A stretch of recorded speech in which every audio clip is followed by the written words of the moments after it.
Now here is a guy who is consumed by the advancement of the gospel. You can't make this guy sad. They said, Paul, we're going to kill you. Okay.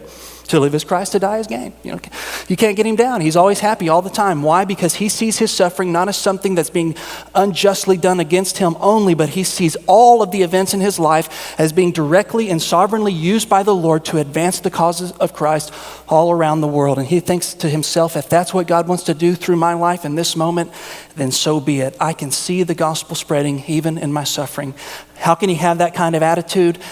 Because Paul mastered the art of remembering. Remember that Jesus Christ is risen from the dead. Suffering precedes glory. Remember that the gospel is powerful. It's the power of God for anyone who would believe. And so he says in verse 10, 2 Timothy chapter 2, therefore I endure everything for the sake of the elect, that they may obtain the salvation that is in Jesus Christ with eternal glory.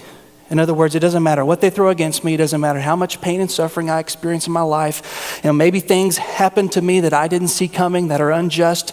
But at the end of the day, I am consumed and driven by this passion to see men and women who are separated from God come to know God in a saving way through Christ. And if that means I've got to be in prison, then so be it. Lord, keep me in prison for 30 years if you have to.